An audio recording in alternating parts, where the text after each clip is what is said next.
Assalamualaikum warahmatullahi wabarakatuh. Jumpa lagi dengan saya Lovita Alfioni. Nah, di video ini saya akan membahas mengenai kerangka pembangunan masyarakat dan ekonomi. Nah, langsung saja pembahasannya. Pemberdayaan dan pengembangan masyarakat telah berkembang selama beberapa dekade terakhir menjadi disiplin yang diakui menarik bagi praktisi dan akademisi. Namun, pengembangan masyarakat didefinisikan dalam banyak cara yang berbeda. Sebagian besar praktisi menganggap pengembangan masyarakat sebagai hasil peningkatan fisik, sosial, dan ekonomi dalam masyarakat. Namun, sementara sebagian besar akademisi menganggap pengembangan masyarakat sebagai proses kemampuan masyarakat untuk bertindak secara kolektif dan meningkatkan kemampuan untuk melakukannya. Nah, dalam materi ini yang dibahas yaitu untuk mendefinisikan pengembangan masyarakat, yaitu merupakan sebagai proses dan hasil yang menjelaskan hubungan antara keduanya. Banyak para ahli menelusuri asal-usul pengembangan masyarakat modern sebagai suatu disiplin hingga upaya rekonstruksi pasca Perang Dunia Kedua untuk memperbaiki negara-negara yang kurang berkembang. Nah, kemudian pengembangan masyarakat telah berkembang menjadi disiplin ilmu yang diakui dari berbagai bidang akademik termasuk sosiologi, ekonomi, ilmu politik, perencanaan, kemudian geografi, dan banyak lagi lainnya.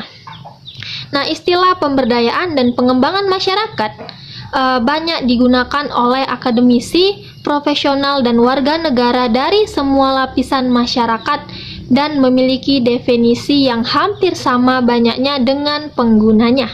Kemudian, pengembangan dan pemberdayaan masyarakat. Nah, dalam konteks ini, pengembangan masyarakat mengambil ahli pengembangan komunitas yang lebih kuat dari orang-orang dan ikatan sosial dan psikologis yang mereka miliki bersama. Nah, memang ini adalah bagaimana pengembangan masyarakat didefinisikan dalam banyak literatur. Nah, literatur pemberdayaan dan pengembangan masyarakat umumnya mengacu pada sebagai modal sosial atau kapasitas sosial yang menggambarkan kemampuan warga untuk mengatur dan memobilisasi sumber daya mereka untuk mencapai tujuan yang ditetapkan secara konsensus atau sumber daya yang tertanam dalam hubungan sosial di antara orang-orang dan organisasi yang memfasilitasi kerjasama dan kolaborasi dalam masyarakat. Nah, sederhananya begini, modal atau kapasitas sosial adalah sejauh mana anggota komunitas dapat bekerja secara bersama, secara efektif untuk mengembangkan dan mempertahankan hubungan yang kuat, memecahkan masalah dan membuat keputusan kelompok dan berkolaborasi secara efektif untuk merencanakan, menetapkan tujuan, dan menyelesaikan sesuatu. Ada 4 bentuk lain dari modal masyarakat yang sering disebut dalam literatur pengembangan masyarakat. Nah, apa saja itu?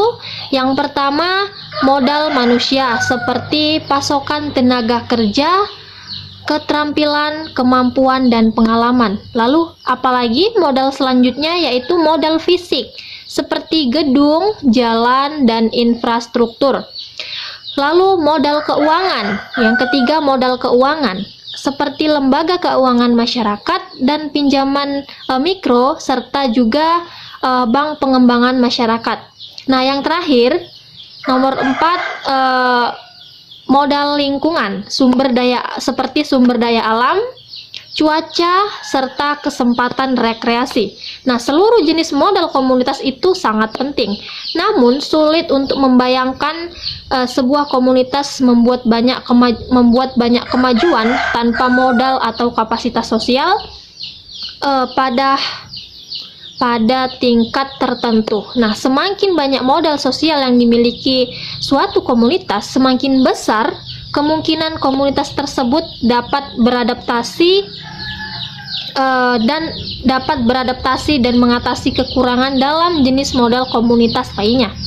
Nah, dalam pembangunan ekonomi itu adalah proses menciptakan kekayaan melalui mobilisasi sumber daya manusia, keuangan, modal, fisik, dan alam untuk menghasilkan barang dan jasa yang dapat dipasarkan. Peran pengembangan ekonomi adalah untuk mempengaruhi proses kepentingan masyarakat melalui perluasan kesempatan kerja dan basis pajak. Nah, banyak masyarakat mulai menyadari bahwa seringkali terutama kita merekrut perusahaan baru untuk mempraktekkan pembangunan ekonomi secara regional dan menggabungkan sumber daya dengan masyarakat sekitar. Nah, kemudian hubungan antara masyarakat dan pembangunan ekonomi itu apa sih? Dalam praktiknya, keduanya ini sangat terkait erat pada banyak tingkatan dan sangat sinergis.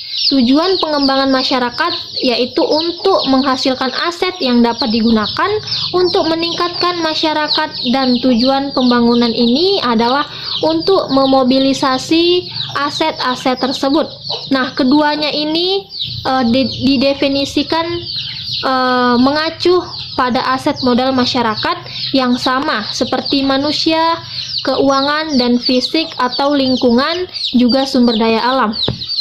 Nah, kesimpulannya, beberapa komunitas tidak percaya bahwa mereka dapat mempengaruhi nasib mereka sendiri dan memperbaiki situasi mereka. Bahkan mereka memiliki sikap fatalistik dan merasa menjadi korban keadaan di luar kendali mereka, seperti pabrik yang tutup, kemudian pangkalan militer yang dirampingkan, atau bencana alam. Namun pada kenyataannya, mereka dapat membangun masa depan yang lebih baik untuk setiap komunitas yang gagal bertindak. Ada komunitas lain yang secara proaktif menerapkan perangkat komunitas dan pembangunan ekonomi untuk memperbaiki dirinya sendiri. Kemudian, komunitas yang sukses menyadari bahwa pengembangan komunitas adalah upaya kelompok yang melibatkan semua warga, bukan hanya wali kota, presiden, atau profesional pembangunan ekonomi. Nah, sampai di sinilah pembahasan saya tadi mengenai pengembangan dan pembangunan masyarakat dan ekonomi. Sampai jumpa di video saya selanjutnya. Saya Lovita Alfioni dari kelas A, semester 5, jurusan Ilmu Kesejahteraan Sosial Pagi dari Universitas Muhammadiyah Sumatera Utara. Sekian dan terima kasih. Assalamualaikum warahmatullahi wabarakatuh.